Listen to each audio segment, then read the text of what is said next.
Brid Smith. Minister, Joe Cooney, a retired City Council worker from Ballyfermot, left his bin out this morning and it remains uncollected this evening. Joe is not on a gold-plated pension, despite common perception of public sector workers. On June the 29th, which I think was last Thursday, he checked his account with Greyhound and he had €21 in it.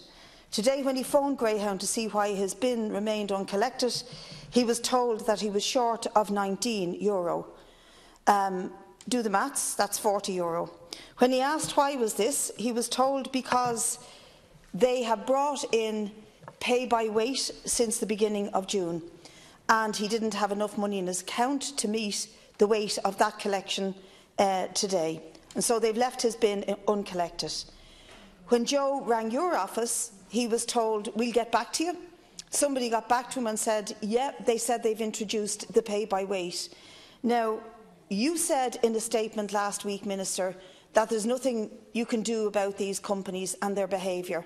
I don't know, is that a slip of the tongue, or if I'm misquoting you or misquoting you without it being in a context. But my understanding of what goes on with these companies is that they, on the one hand, act like a cartel, and on the other hand, they do what the hell they like. And by allowing any sense of removing a freeze on the current charges or changing the current charges, we're going to have multiple Joe Cooneys across this country. And in doing so, you're sowing bitterness, frustration, disappointment and anger with your government. And you can do without that after the recent defeat on the water charges. Now, there's no reason why you should have deferred it to September if you didn't believe that that was a possibility. Obviously, you recognise that the possibility of a reaction from the Joe Cooneys of this country is very, very real, and you've deferred it till September in another classical kick to touch, which you did last year, your government did last year, and were supported to the hilt in doing so by Fianna Fáil. Look, I think that the idea that we can regulate these people is a bit of a ruse, and that's why I will be opposing Fianna Fáil's amendment or their motion and putting an amendment to it. Because this is not an environmental measure. It's not about the polluter pays principle. A regulator will not deal with the main issue, which is an increase in the bin charges. A regulator, according to Fianna Fáil, will ensure a competitive market. But the reality is that the market is the problem, and the market is not part of the solution. And when you take an essential service like waste management, we have it since the late 1800s in order to deal with the problem of cholera on our streets, and therefore it is an essential service. Nobody could tolerate uncollected bins through July and August. Joe Cooney's bin remains uncollected tonight, and there's probably more out there. The problem stems from the policy of privatisation of public services, and in particular in this instance it was privatised by Fianna Fáil, but had the shoe been on the other foot, it would have been privatised by yourselves. They withdrew from the service, and at the time they used the Trojan horse that if we don't pay bin charges it will lead to privatisation. But as other deputies have pointed out, in significant parts of rural Ireland where there was no campaign against bin charges, privatisation took place well in advance of the privatisation in Dublin city centre. Right. So now that we have it in private hands, we see waivers are abandoned, charges are increased, the level of environmental damage, crucially, Minister, remains unacceptable. We export our recycled waste to China and elsewhere. We have practically zero waste treatment facilities here. The only measure taken in this city was to force an incinerator against the will of the people. 3 times the city councillors voted against that incinerator at Poolbeg, and each time they were told by management at the behest of government, "You're getting it regardless," and it recently poisoned 11 of its workers. The advances on the levels of recycling that we have seen, it's up to 34% and above the European average, by the way, Minister. You're probably aware of this. The European average at 28%.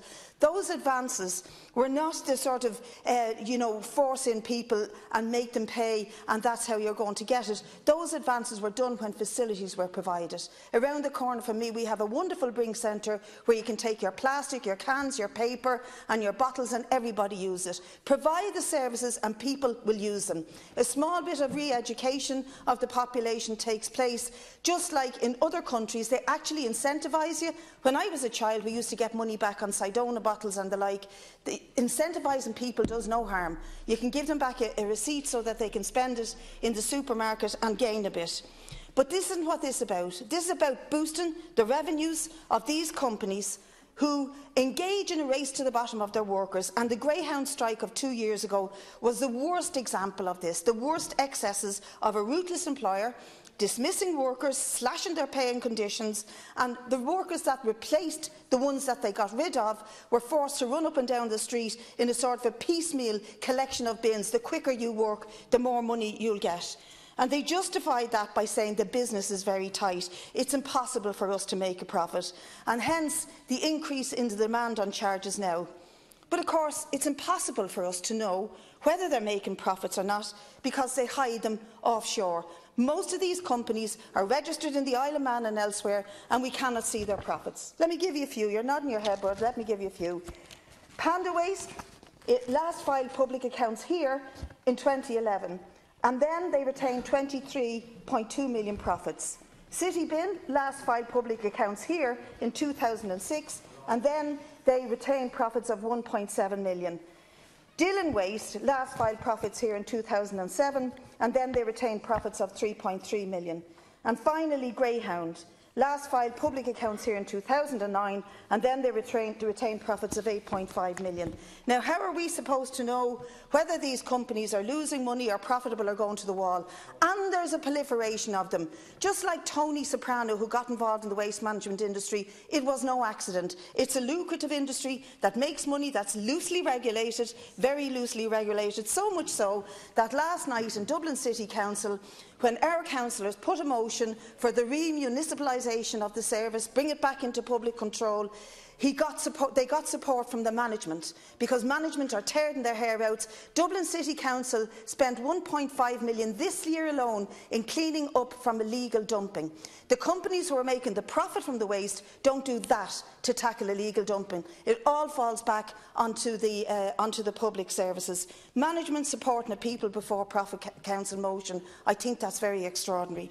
And so tonight I want to move our motion, which is basically calling for the immediate commission on a report to proceed with the municipalisation of domestic waste, to achieve an environmentally sustainable waste management policy for the country, to extend the current price freeze of all waste management users until such a report has been completed and is brought back to this Dáil, and to ultimately aim to abolish all domestic waste management charges. Now, I know you'd say, Brid Smith's living pie in the sky, where are we going to get the money to do that? We're strapped for cash anyway. Well, I'll tell you something, as a councillor, we were very frustrated trying to meet the demands of local authorities when we didn't get the full property tax back, despite the fact that it was imposed on people as an austerity measure. But not only that, the local authority fund is practically disappeared. The guts were slashed out of it, and if you reinstate even a fraction of that, you could then begin to re-municipalise, it's a hard word to say, but it's an important word, the waste management services in this country. Do the workers a favour, do the environment a favour, but most of all, do the users, the Joe Cooneys of this world, the justice that they deserve.